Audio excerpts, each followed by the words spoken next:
Okay, we're back at the desk, and now that we've got everything cut, everything wants to kind of curl on us, so sometimes you just kind of have to kind of take your pieces and work them on.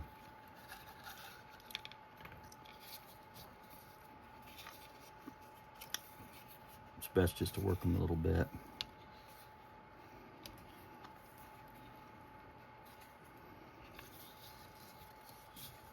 Then when you put them together, it won't look too bad. So those will be the two pieces for that.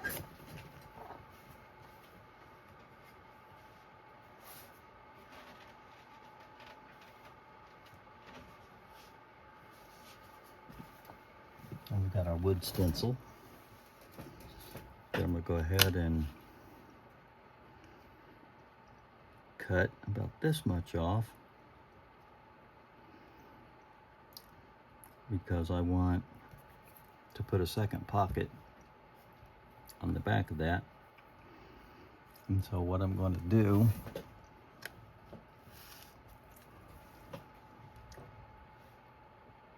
is kind of eyeball that, kind of line it up. Actually, the way we can do it is we can put it up here on our grid. So that's another thing that you can do when you buy these gridded mats. These are all cut out in 1-inch parcels, and you've got different angles, and you can use those when you're working on your leather. You can kind of line things up, put it on the line,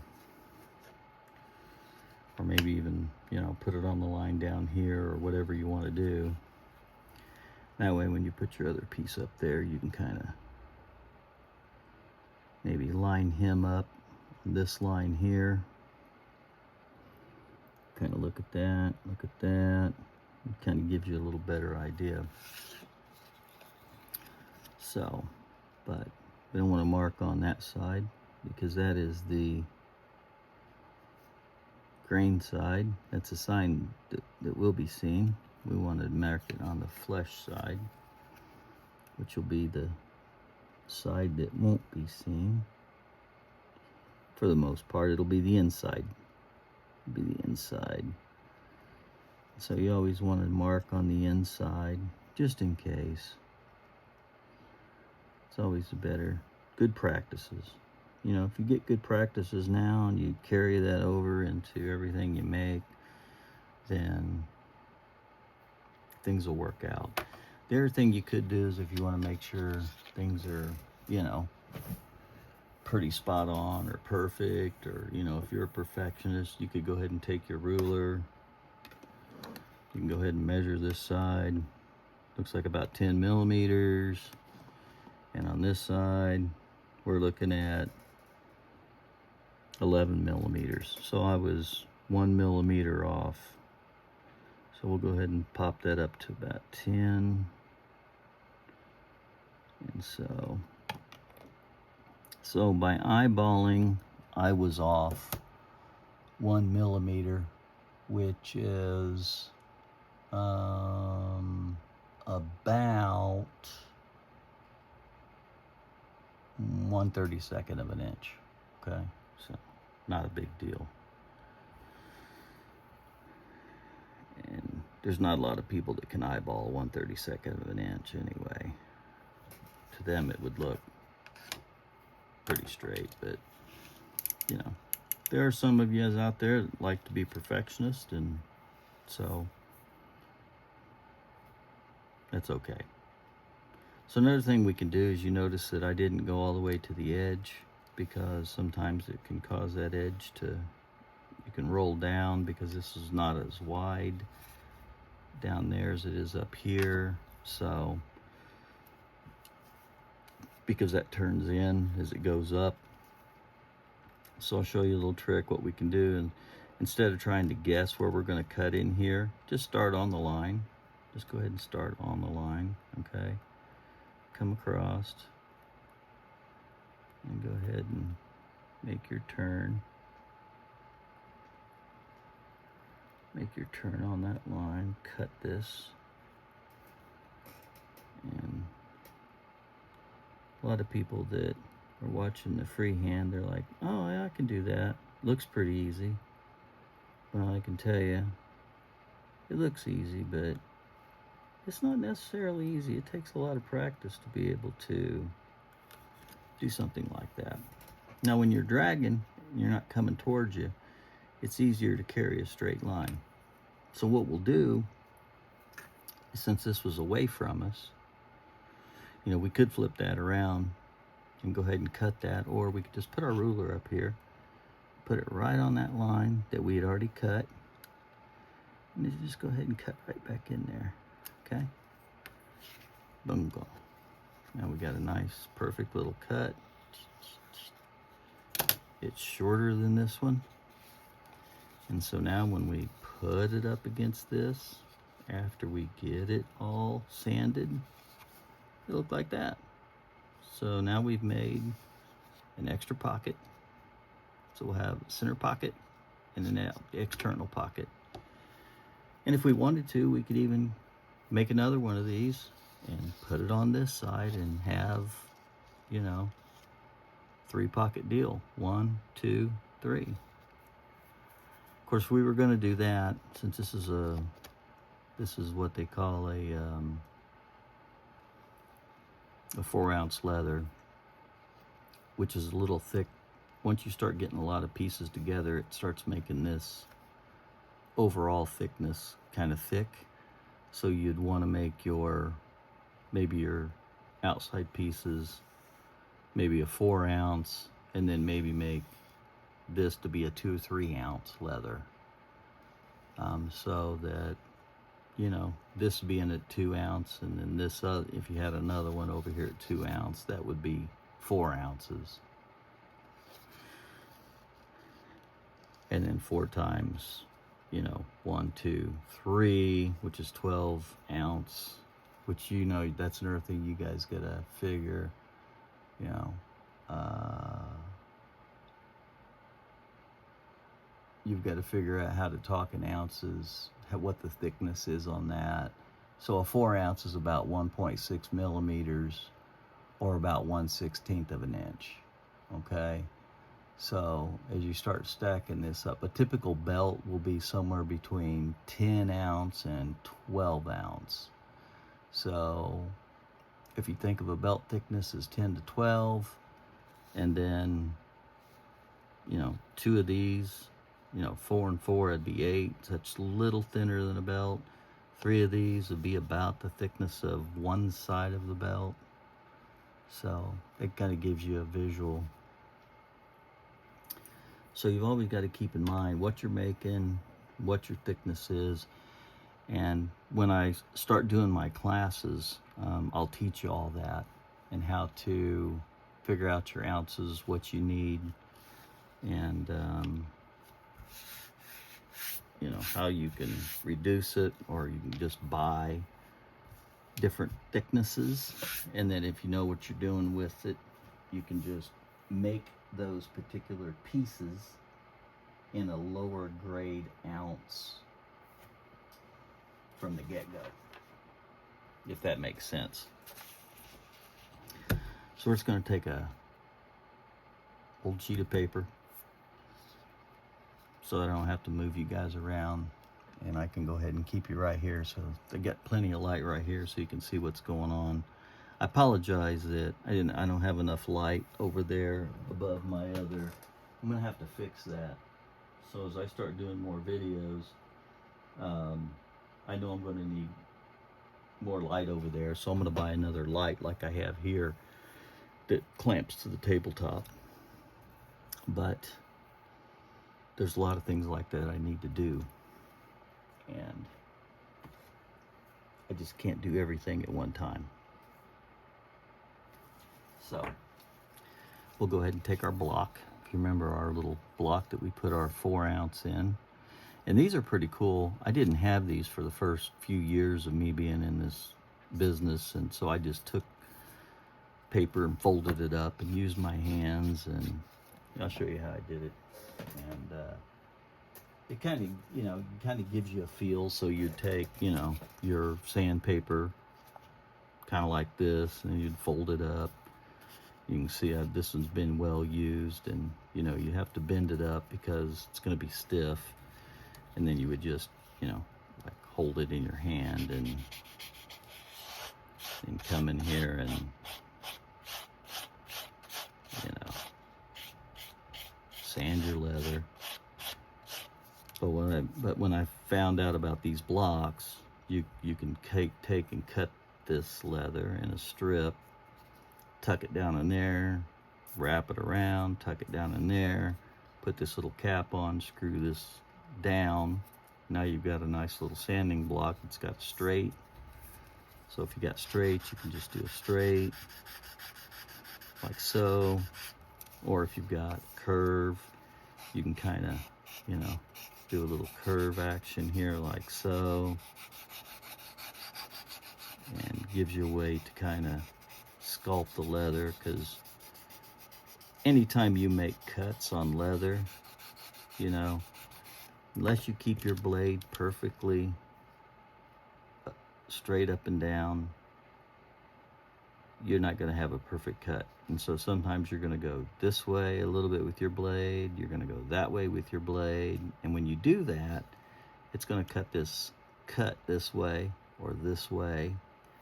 And you know, or as you come around, you know, you may come through it and then there will be a weak part of the leather, and you may come through it and then you get back on it and you come back around. Well, anytime you pierce leather or cut through it and then you re-pierce it, you're going to get an unevenness. You're never going to hit it right back in that same groove, no matter how hard you hit it. So when you have little edges like that, you just would take your sandpaper and just hit those high spots, right? And then just turn your hand and kind of fix that problem. So I could have done the same thing with this. It's just, you know, it's harder to do, and your hand's all, you know, kind of like, whereas if I have the block, it's a little more comfortable. I could put a little more, I can put as much pressure, as little pressure on it as I want. And then, plus with it being backed off, I can kind of see what I'm doing. With this, if I'm in here like this, I can't really see very well what I'm doing. But with this, I can see right there where I'm standing, exactly what's going on. I can see how much of that I'm taking off. And so it makes for a better usability and speed. Actually, it will help you out in speed, because, you know, if you're sanding and you can't see it, and then all of a sudden you've went too far, it's kind of like cutting your hair. Once you cut this in and it's too short, you got to retrim that in, and if it's too short, then you got to retrim this in. Same thing in leather, you know. It's you know, you can just see what you can see right there. You can see right there where I'm at, even with the video camera, right? Whereas when I had my hand up here like this, because I have to hold it and coming around, you know, you can't really see what's going on right here. But with I have this, you can. And so, you know, when your high points are down, you know, and see, look at that, it's starting to shape up already. And so we just want to, and you'll notice this shape kind of comes around like this, and then it kind of comes in and back out, in and back out. That's not a straight down through here. That's why when I cut that, I didn't use my ruler. I freehanded that as well. So that's not a straight coming through. That's kind of a little dip, almost like a kidney bean shape. And so what's nice about that is you have this round piece here, and you can put that on there, and kind of give it one of these actions and keep that shape in there without, because if I came in here like that, flat, then it would want to sand these high spots down and you would lose your shape. So that's kind of nice about these little sanding blocks. And like I said, you can get them from a couple vendors, but I'll just go ahead and tell you right now. Well, you can get them from Temu, and you know how Temu works. Temu has different vendors, so you'll just have to go over there and just look for leather sanding blocks until you see a picture that looks like that. And here in the States, when you buy these from the big box leather stores, they want you to pay 16 to 20 bucks, and I think on Temu I got it for like less than $2. So it's like, okay, give me 3 of them, that way I can put different weights of leather, or a lot of times what I'll do is I'll buy a few of them and I'll take one still brand new and I'll put it away, and then I'll use this one. That way, if something happens to this one, it breaks or eventually gets worn out, I've already got a new one down there in the box, ready to go. And I don't have to figure out, where did I get that from? What in the world did we call that? Or even if they're in business, or even if they're still selling, or, especially like on all these tariffs that's been going on, this stuff's going to cost more now. So if you bought it back then before the tariffs, then you're obviously saving money. So sometimes it's worth stocking up on little things like that. It's not a lot of money on the original purchase, and so therefore you can go ahead and put out a little bit more money to go ahead and let's see, there's a little piece right there. So what we'll do with that is, instead of getting that back out and cutting it, I'll just take these little clippers and just clip that. Yeah, clip that there, and we'll sand that a little bit.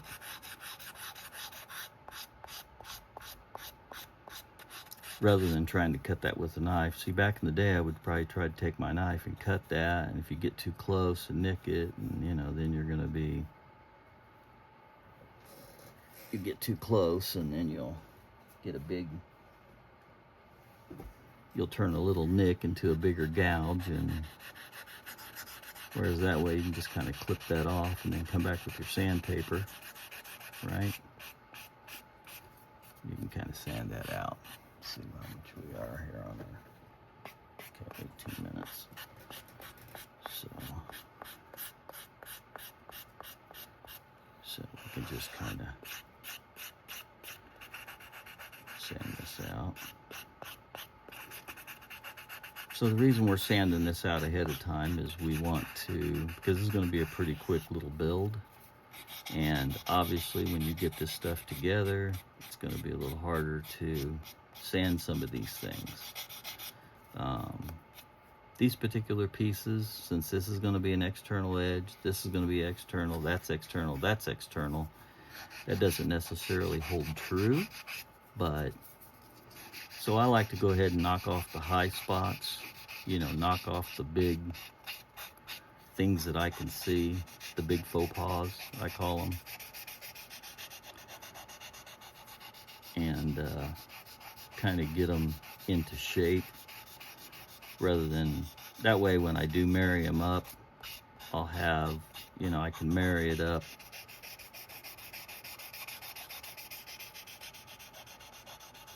the closest to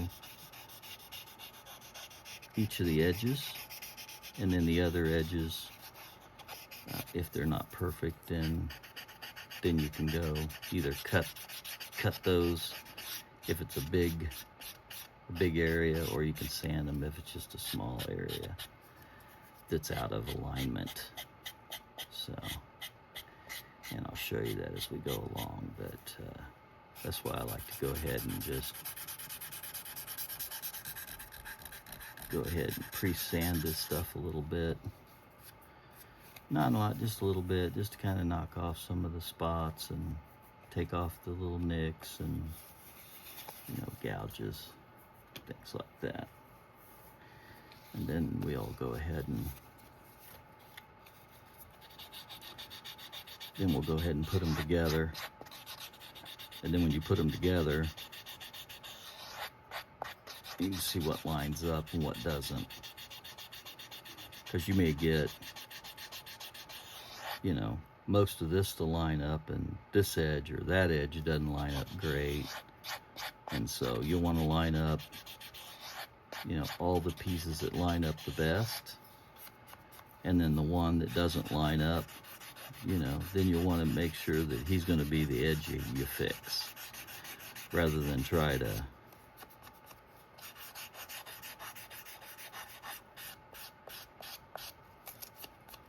line everything up and it's not going to work, or try to center out the problems. And then, you know, if you got too much on this side and too much on that side, you try to center it and then cut some off there and cut some off here, and you know, it just sometimes it just makes for it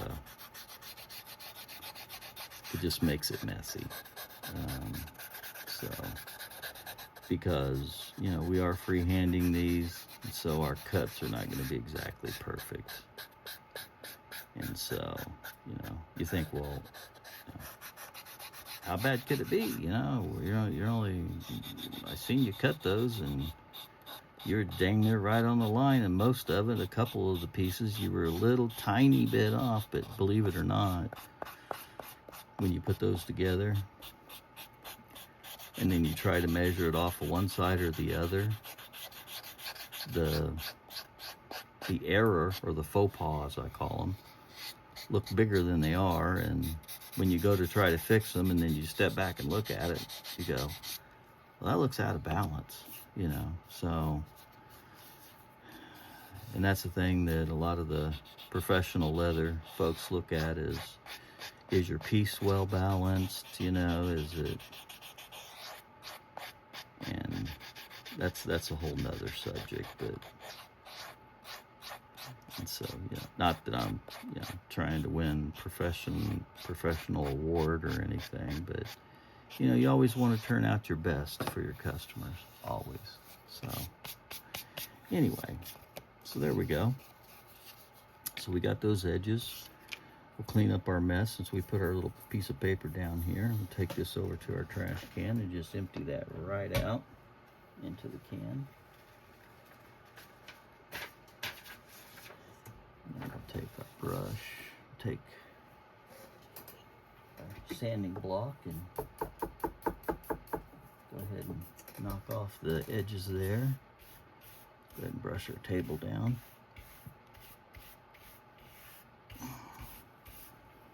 Keep everything nice and clean. The cleaner your area is, the better your projects are going to come out.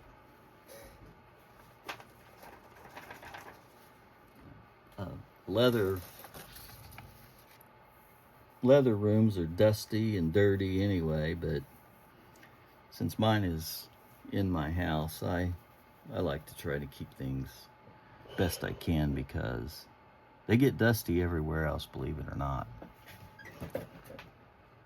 And it does make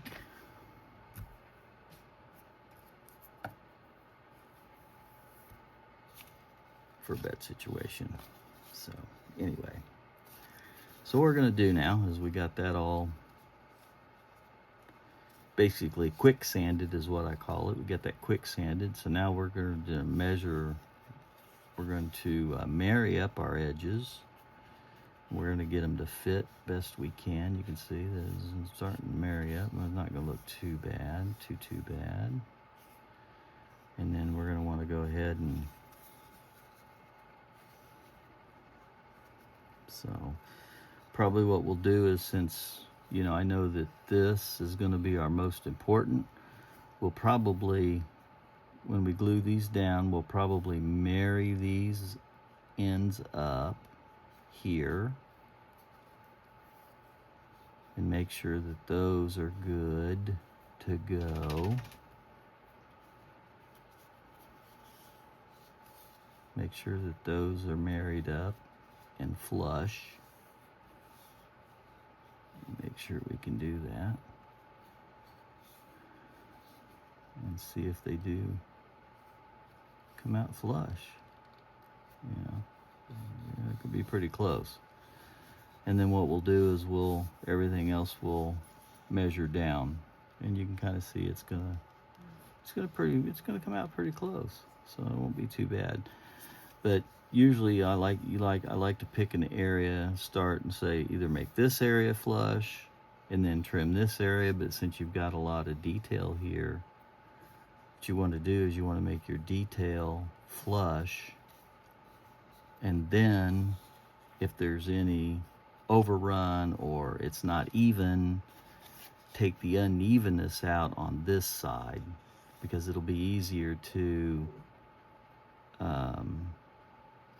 you know, either take your cutter, let's say this was off, you know, say this much or something, you know, which it wouldn't be, I'm exaggerating, but let's say it was that much. Then you could take and you could trim that off with your knife and then sand it.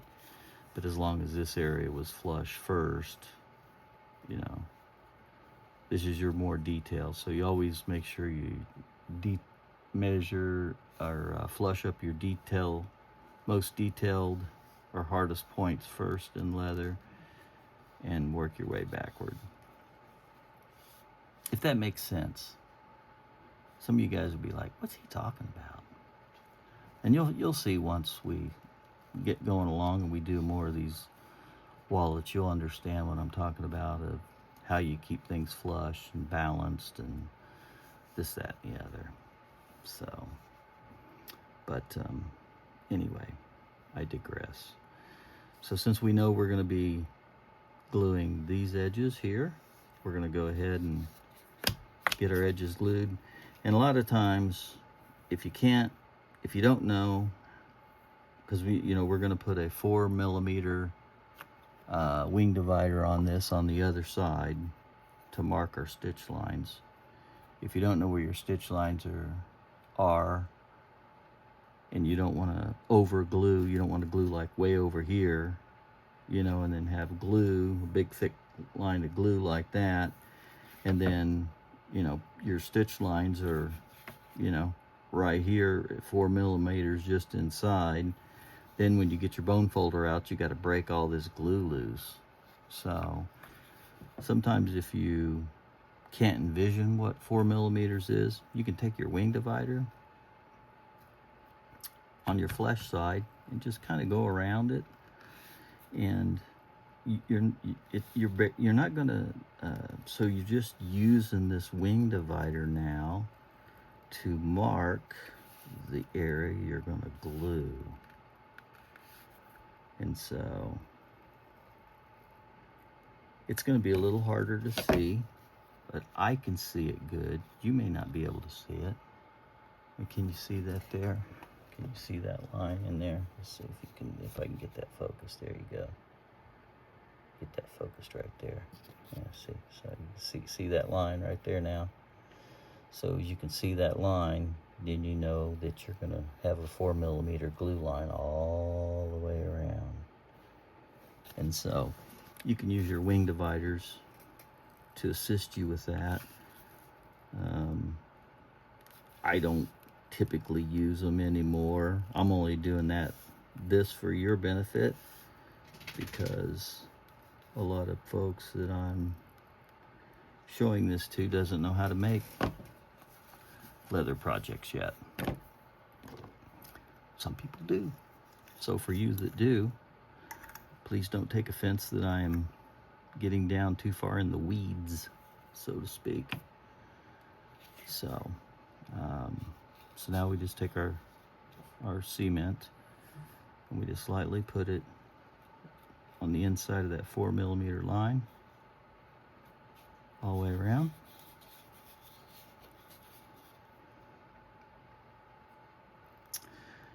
One thing we could do, and maybe I'll go ahead and do that. So I'm only going to put the glue right here. I'm going to stop on this end. Typically on these, I don't necessarily do the edges. You can, but I typically don't, because, you know, when you're at a leather show or, you know, wherever you're going to sell these wallet pieces here, these singles,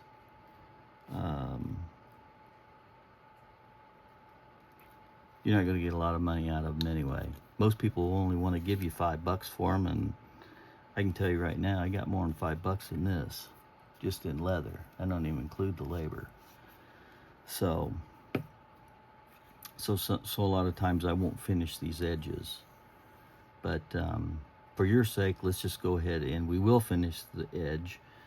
But since I went ahead and glued that and hadn't finished the edge, I'll stop there and we'll catch back up here in just a second. So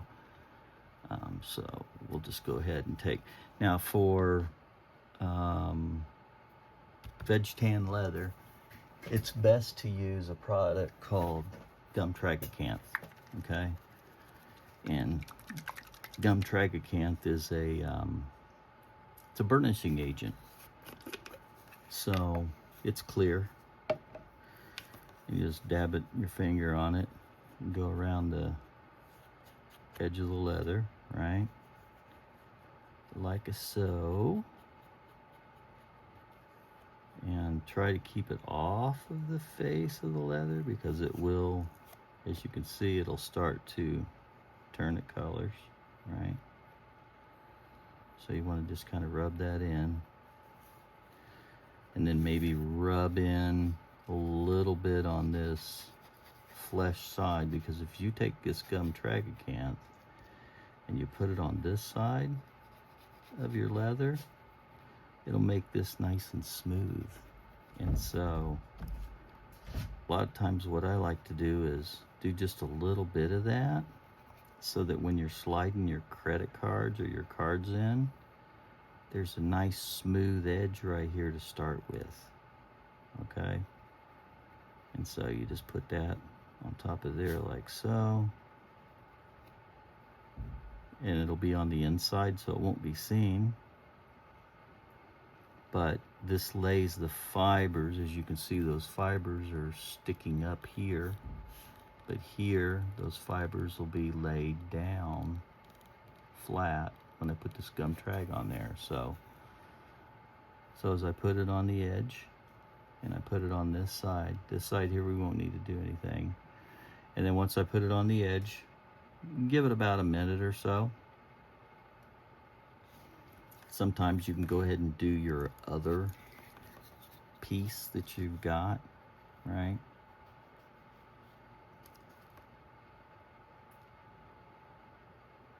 Go ahead and do your other piece while you're waiting.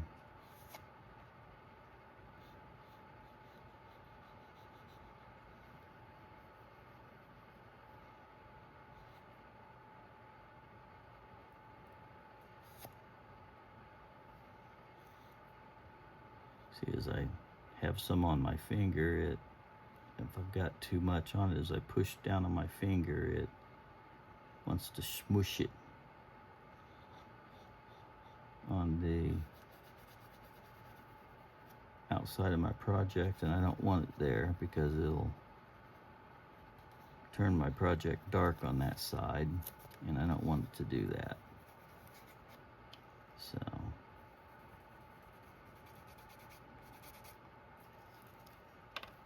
that's why I use the edge of my hand and fingers to, if I get something on there like that, I just use it and just kind of brush it off with my knuckle. You'll find there'll be things that'll work for you, whatever whatever makes you feel more comfortable. The thing is just get it off there as quick as you can. And so, because you're going to have times that's going to happen. You're never going to be perfect enough to get things on there identically. And then so you can always wipe your hands off. So I always keep a nice little rag around t-shirt, and you just kind of wipe your hands off, right? And so after that's dried, you just take your slicker, slick that up.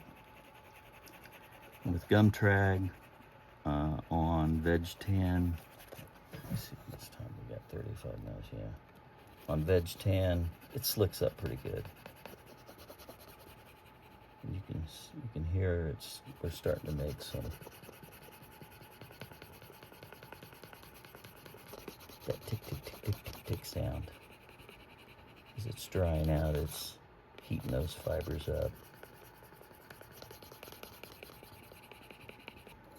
Make it a nice smooth edge there now, see? So we got a nice smooth, rounded edge. Smooth it down. And then this side this will dry out eventually, and you won't see that. So, so there we go. And so then we'll take our wood slicker and slick on this side.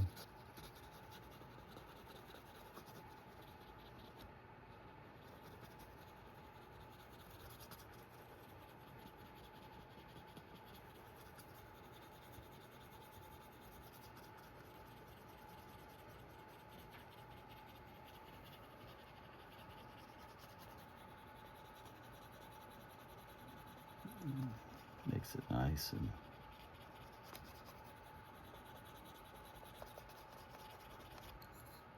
get that all nice and slicked up, see? So we get a nice edge. So that came out pretty nice. And it'll darken up a little bit. Kind of gives a little brown tone there. So it takes it from that, light, almost pink tone, gives it a little dark brown tone right around that edge. Makes it look kind of nice. Now we'll go ahead and start gluing. Okay. I'm gonna grab something to drink and I'll be right back in just a moment, okay?